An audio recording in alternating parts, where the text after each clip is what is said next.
There are still many things that are left unexplained. For an example, how is the spitter's acid not strong enough to burn through the floor? So we're going to be going over more examples of top 5 more things that make no sense. Number 10. We all know that campaign is just a pain in the ass to basically get through. Basically, you just have to go around the map, put in fuel in the fucking generator, and then eventually you can call in the vehicle, whatever it is, a van, a boat, a helicopter, and then basically escape. However, in campaign on the map Townwood, it's a little bit different. After you put in the fuel generator or whatever, you have to go behind the building, turn on the power so you can turn on the radio, and once you're done with that, you begin the next step, which is to basically go to the gun store and the gas station in order to collect supplies, aka in the gun store just collect all the guns, and in the gas station collect as much food as possible.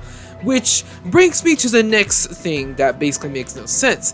For an example, let's say the timer runs out and you didn't get all of the food or the weapons, and for whatever reason the pilot just doesn't say, oh, that's fine, let me just come pick you up. Instead he's like, oh, fuck you, you didn't get the last Snickers bar in the final aisle, oh, fuck you, then I'm just driving away. Like, what? Like, I'm pretty sure you can go without an hour, for more than an hour, without a Snickers bar, and you're really going to be this entitled over a cookie that you didn't get? Like, okay, this is obviously, you know, a mission goal, so if you don't complete it, obviously you don't move on to the final stage where you basically get to escape.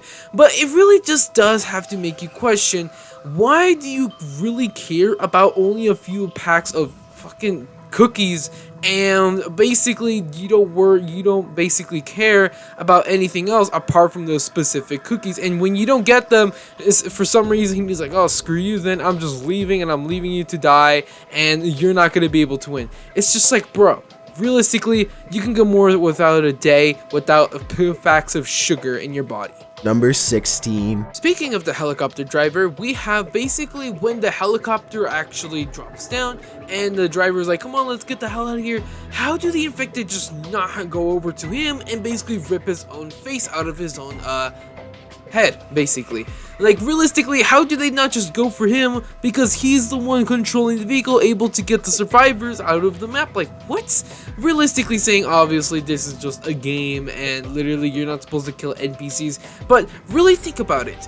There's also another survivor next to you, the one who's controlling the only way to escape, you know, for all the survivors to win, and you don't want to go for him? Like, what? Shouldn't you go for them so you can basically make it certain that survivors will not be able to claim the victory? Because, I mean, they have no escape route unless one of them has a certification of being able to drive a helicopter. But obviously no survivors have that, so like, why wouldn't you go for the pilot? Like, you know, kill him and then haha, you are screwed, there's no way you're gonna make it out alive now, and we were gonna win. But instead you don't, and you go for the survivors and try to kick them out of the helicopter before the time runs out, or kill them, you know. Realistically saying, it just doesn't make sense on how literally there is a survivor next to you, a pilot, who's super important to get rid of, but you don't go for them. And also the fact that literally when they're in acid or like on fire by the inferno, how do they not die from that? How are they not taking damage from that? It just doesn't make sense, realistically.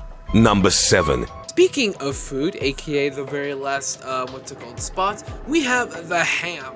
Now, one of the things that doesn't make sense, now someone actually made a comment about this, but I can't, for the love of God, I can't find the comment for whatever reason. It just doesn't even exist anymore. But I know for a fact that someone actually commented about it, and maybe, I don't know, someone just DMs it in the comment section below. But basically, when you slap or punch or whatever, you slap infected with the ham, and then you eat the ham, how are you not infected? For an example, let's say, I don't know, you slapped, I don't know, a drooler or a spitter across the face, and then literally after you kill them, you take a bite. How are you not, having your insides burning or basically getting infected yourself? Basically, slapping an infected has that, what's it called, dirty genes, or not genes, germs, obviously the infection thing on their body, since I'm pretty sure we can all agree that literally the infection can like spread with like, what's it called, blood or saliva or that type of thing. So realistically saying, how are you not infected when you slap an infected with the ham and then take a bite out of that same ham on the same side you killed and infected with it? It doesn't make sense whatsoever, especially the fact that if it's like, I don't know, spitters, like acid pool or whatever, and you're getting burned or whatever, how is none of that acid whatever going onto the ham? Realistically saying, how are you having that strong of an immune system, especially a stomach, in order to basically acid all of that terrible stuff from the ham's basic combat thing and not getting infected? Doesn't make sense whatsoever. Number 4. Speaking of what not infects you, we have the bloater's abilities. So if you obviously know, the bloater basically has an ability to where he basically vomits on the survivor. Here's an example. And after that example, he basically obviously vomits, and any survivors that the vomit lands on, they are basically blinded. However, also, what's it called? When also survivors kill the bloater, any the survivor that killed the bloater that is nearby to the bloater will get also vomited on, because I mean he explodes. So yeah. Anyway, my question is, how are you not infected by the bloater's vomitation? So let's break it down. Obviously, we know that the virus or whatever it is basically obviously like in blood and saliva or whatever. So obviously, the vomit has that type of DNA and that type of virus in it. So when the bloater vomits on you and you have that whole green thing on your face to where you're blinded, how are you not infected by like going into your eyes or into your mouth, or you accidentally swallowing it or something like that? Or maybe when you're heavily injured and you have like blood oozing from your body or whatever, and you're like really low, like for an example 50 HP, and a bloater like vomits on you. How is that, what's it called, vomitation, also DNA and stuff, not infecting you? Especially when you're not specifically injured too much and the bloater vomits on you. How is that vomit or whatever not infecting you, especially when you have your eyes open? Like, what? I mean, I may just be over exaggerating on like how you can get infected or whatever, but realistically saying, you gotta always wonder, what is in that vomit? Is it just like burning thing, or is it obviously the infection thing, which I'm pretty sure everyone is thinking of? And how is that not infecting you when you literally have your eyes wide open and very injured, and you have your blood and basically wounds open up to where you are 100% of the time going to get infected, but you don't? Number 1. Check this out.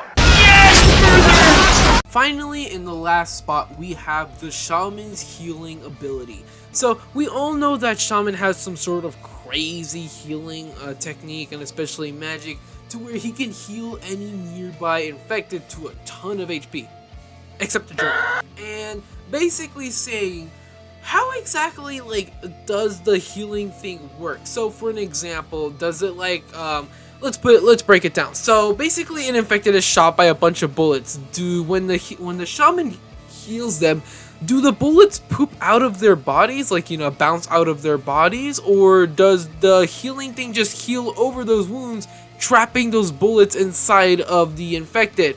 Or what happens when the infected, I don't know, loses a limb, like an example, an arm, and the shaman heals them? Does it just block the wounded spot, or does it necessarily regenerate the entire arm or something like that? Realistically, it doesn't make too much sense on how this healing thing works. I mean, who knows? Maybe it just gives their heart steroids to where it just regenerates them by 100 times their maximum speed, to where they can heal super fast and basically get back into fights. Realistically saying, healing does not make much sense, realistically saying. And I don't know, it's just the fact that for an example, if you stab an infected with a pipe or something like that, and then the shaman heals them, does the pipe get pooped out, or does the pipe just like stay in the infected's body and the regeneration just, you know, holds it in place as, you know, it heals around the pipe or whatever, and basically gets the infected back up to their original health. However, they just have a pipe permanently glued to their body. Realistically saying, it doesn't make sense how this healing thing works and why it works like that, but realistically saying, he's got to be a medic, so you got to do what you got to do.